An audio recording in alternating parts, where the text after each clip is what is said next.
বারাসাতের কদম্বগাছিতে ছাপ্পা ভোটের অভিযোগে এক তৃণমূল এজেন্টকে গ্রেফতার করা হয়েছে এবং তারপর তৃণমূল নেতাদের ঘিরে বিক্ষোভ স্থানীয় তৃণমূল কর্মী সমর্থকদের।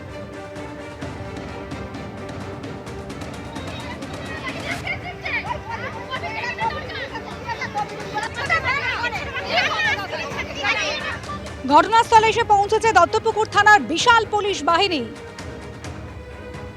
বিক্ষোভকারীদের থেকে তৃণমূল নেতাদের উদ্ধার করেছে পুলিশ। সমীরণ পাল আমাদের প্রতিনিধি রয়েছেন আমাদের সঙ্গে। সমীরণ, কি কারণে এই বিক্ষোভ, ঠিক কি ঘটেছে? দেখো, যে অভিযোগ হচ্ছে যে এক তৃণমূলের এজেন্ট 61 নম্বর বুথের তৃণমূলের এজেন্ট, তাকে গতকাল রাতে গ্রেফতার করা হয়েছে। তার নাম জাকির হোসেন এবং তার বিরুদ্ধে অভিযোগ হচ্ছে গতকাল নির্বাচন চলাকালীন তার উপস্থিতিতে ছাপ্পা ভোট হচ্ছিল। দেগঙ্গা বারাসাত লোকসভার মধ্যে দেগঙ্গা বিধানসভার যিনি অ্যাসিস্ট্যান্ট রিটার্নিং অফিসার, তিনি দত্তপুকুর থানায় তার বিরুদ্ধে লিখিত অভিযোগ দায়ের করেন। অভিযোগের ভিত্তিতে জাকির হোসেনকে গ্রেফতার করে দত্তপুকুর থানার পুলিশ এবং তাকে আজকে বারাসাত আদালতে পেশ করা হলে আদালত তাকে 14 দিনের জেল হেফাজতের নির্দেশ দিয়েছে। এরপর জাকির হোসেনের অনুগামীরা আজকে দুপুরবেলা তৃণমূল জেলা পরিষদ সদস্য এবং ব্লক সভাপতি এবং তারা যখন ঘটনাস্থলে গিয়ে পৌঁছয় কদম্বগাছিতে, তারা বিক্ষোভ দেখান। তাদের বক্তব্য যে এক তৃণমূল নেতা চক্রান্ত করে জাকির হোসেনকে গ্রেফতার করে দিচ্ছে।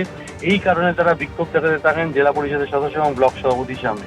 তাদের বক্তব্য, তারা বিষয়টি খতিয়ে দেখছে। পুলিশ যেটা জানাচ্ছে যে এআরওর অভিযোগের ভিত্তিতে গতকাল রাতে জাকির হোসেনকে গ্রেফতার করা হয়েছে এবং তার বিরুদ্ধে অভিযোগ 61 নম্বর বুথে তিনি তৃণমূলের এজেন্ট থাকা অবস্থায় ছাপ্পা ভোট পরিচালনা করছেন, আর সেই কারণে তাকে গ্রেফতার করা হয়েছে এবং এই ঘটনাকে কেন্দ্র করে উত্তেজনা ছড়িয়ে পড়ে কদম্বগাছি এলাকায়।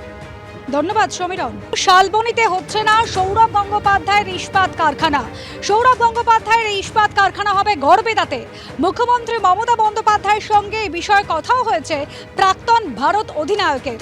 সৌরভ গঙ্গোপাধ্যায় বলছেন যে গড়বেতায় কারখানা হলে অনেক লোক কাজ পাবে। কি বলেছেন সৌরভ গঙ্গোপাধ্যায় এই বিষয়ে নিজে, শোনাবো প্রথমে।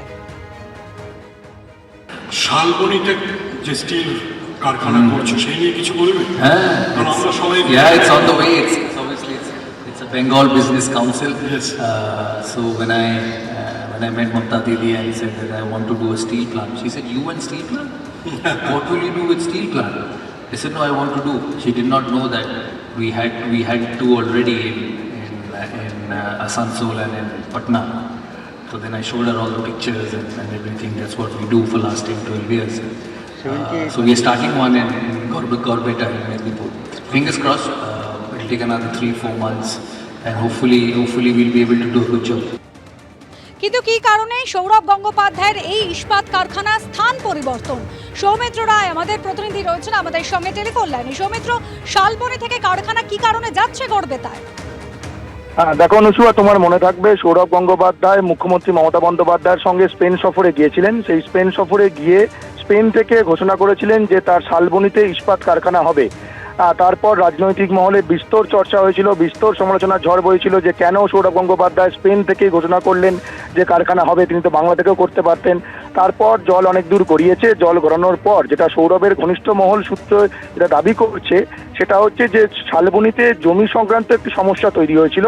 এই জমি জটের কারণেই কারখানা করার সিদ্ধান্ত সৌরভ গঙ্গোপাধ্যায় শালবনীতে থেকে এটা পরিবর্তন করে গড়বেতায় হবে সৌরভের কারখানা।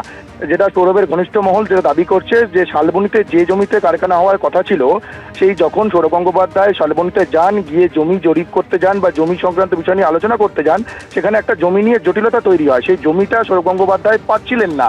যে যার জমি দেওয়ার কথা ছিল তিনি জমি দিতে রাজি হননি। তারপর সৌরভ গঙ্গোপাধ্যায় একটা সমস্যায় পড়ে যায়। তারপর যেটা সূত্র মারফত জানা যাচ্ছে, সৌরভ গঙ্গোপাধ্যায় মুখ্যমন্ত্রী মমতা বন্দ্যোপাধ্যায়ের দ্বারস্থ হন। এই বিষয় নিয়ে মুখ্যমন্ত্রী মমতা বন্দ্যোপাধ্যায়ের সঙ্গে দেখা করেন। তারপর এই বিষয় নিয়ে মুখ্যমন্ত্রী মমতা বন্দ্যোপাধ্যায়ের সঙ্গে আলোচনাও করেন। তারপর মুখ্যমন্ত্রী মমতা বন্দ্যোপাধ্যায় সৌরভ গঙ্গোপাধ্যায়ের কাছে জানতে চান যে তিনি কি কারখানা করতে চান। সৌরভ গঙ্গোপাধ্যায় জানান যে তিনি ইস্পাত কারখানা করতে চান, যে বিষয়টা নিয়ে আলোচনা স্পেনে হয়েছিল। তারপর মুখ্যমন্ত্রী মমতা বন্দ্যোপাধ্যায়ের সঙ্গে আলোচনার পর একটা সমাধান সূত্র বেরোয়। সেই সমাধান সূত্র যেটা সৌরভ গঙ্গোপাধ্যায় আজকে নিজে মুখেই জানিয়েছে যে তার কারখানা শালবনীতে হচ্ছে না, সেই কারখানা হবে গড়বেতায়। তারপর সৌরভ গঙ্গোপাধ্যায়কে প্রশ্ন করা হয়েছিল যে এই কারখানা কতদিন সময় লাগবে।